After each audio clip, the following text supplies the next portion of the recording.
दोस्तों पायलट शब्द से तो लगभग सभी लोग अच्छी तरह से परिचित होंगे। वह इसलिए क्योंकि सभी बच्चों में बचपन से ही आसमान में उड़ने की तमन्ना होती है, लेकिन फर्क सिर्फ इतना है, कोई यात्री बनकर उड़ना चाहता है तो कोई पायलट बनकर खुद और दूसरों को भी उड़ाना चाहता है।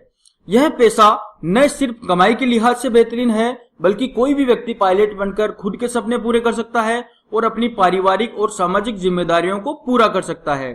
तो दोस्तों इस वीडियो में हम आपको बताएंगे कि कैसे आप पायलट बन सकते हैं और पायलट बनने से संबंधित सभी जानकारी हम इस वीडियो में देंगे, इसलिए आप ये वीडियो अंत तक जरूर देखें। दोस्तों सबसे पहले बात कर लेते हैं पायलट के प्रकार के बारे में। आमतौर पर हवाई जहाज चालक को ही पायलट कहा जाता है, लेकिन जब बात इनके प्रकार की होती है तो विमानों के प्रकार के आधार पर इन्हें भी अनेक भागों में विभाजित किया जा सकता है, जैसे helicopter pilot, fighter pilot, commercial pilot, sport pilot, space pilot, test pilot आदि। दोस्तों अब बात करते हैं पायलट बनने के लिए एलिजिबिलिटी क्राइटेरिया की। पायलट बनने के लिए कम से कम 12वीं पास होने चाहिए, वो भी साइंस सब्जेक्ट के साथ, फिजिक्स, केमिस्ट्री, मैथ में 55% अंकों के साथ। दोस्तों कैंडिडेट की एज कम से कम 18 वर्ष होनी चाहिए। इंग्लिश में बहुत अच्छी पकड़ होनी चाहिए। दोस्तों कैंडिडेट के पास मेंटल फिटनेस एम लेवल 2 और लेवल 1 मेडिकल सर्टिफिकेट की आवश्यकता होती है। और दोस्तों फ्लाइंग स्कूल द्वारा आयोजित एंट्रेंस एग्जाम भी इसमें पास करनी होती है। तो दोस्तों स्टेप बाय स्टेप आपको बताते हैं कि आप पायलट कैसे बने। सबसे पहले दोस्तों आप 10वीं के बाद 12वीं में साइंस सब्जेक्ट सेलेक्ट करें और उसमें फिजिक्स, केमिस्ट्री, मैथ जरूर लें। उसके बाद 12वीं में ज्यादा से ज्यादा परसेंट लाने की कोशिश करें, क्योंकि दोस्तों ज्यादातर फ्लाइंग कॉलेज ने एडमिशन के लिए 55% मार्क फिक्स कर रखे हैं, लेकिन कंपटीशन के हिसाब से यह बढ़ भी सकते हैं। 12वीं क्लास की पढ़ाई के समय ही आप लेवल 2 मेडिकल सर्टिफिकेट के लिए अप्लाई करें, क्योंकि इस तरह के सर्टिफिकेट बनने में कुछ महीनों का समय लगता है। वैसे पायलट बनने के लिए क्लास 1 सर्टिफिकेट की जरूरी होती है, लेकिन क्लास 1 सर्टिफिकेट के लिए क्लास 2 सर्टिफिकेट होना चाहिए। दोस्तों ये सर्टिफिकेट DGCA नागर विमानन निदेशालय के सर्टिफाइड डॉक्टर्स ही जारी कर सकते हैं। इसके लिए हमने आपको डिस्क्रिप्शन बॉक्स में एक लिंक दी है, वहां से आप देख सकते हैं कौन कौन से ऐसे डॉक्टर हैं जो इस प्रकार के सर्टिफिकेट जारी करते हैं। दोस्तों 12वीं के बाद आपको एंट्रेंस एग्जाम के लिए अप्लाई करना चाहिए। ये entrance exam flying school organise करती हैं।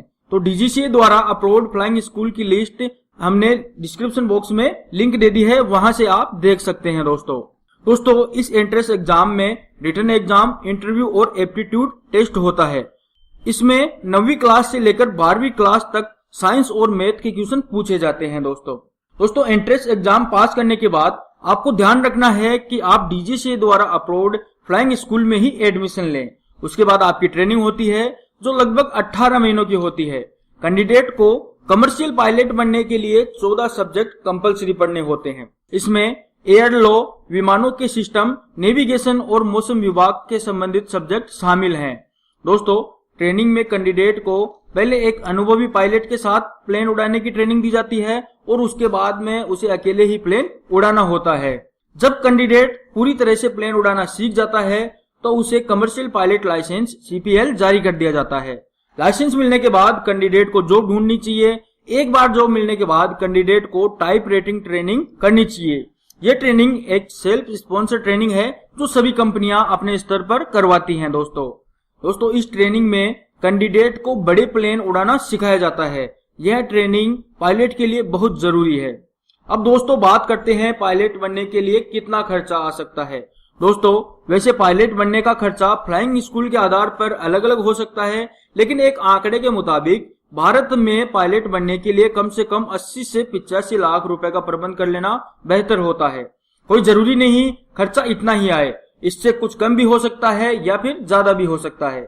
आमतौर पर दोस्तों CPL ट्रेनिंग करने का खर्चा 40 लाख रुपए और टाइप रेटिंग ट्रेनिंग का लगभग 25 लाख रुपए आता है। तो दोस्तों हमने आपको पायलट बनने का जो तरीका बताया है, उसके अलावा भी कई तरीके हो सकते हैं, लेकिन वे इस तरीके से काफी महंगे हो सकते हैं। इसमें एक अन्य तरीका एयरलाइन कंपनियों के कैडेट प्रोग्राम के जरिए पायलट बनने का भी है, लेकिन वह भी महंगा है। दोस्तों हमें उम्मीद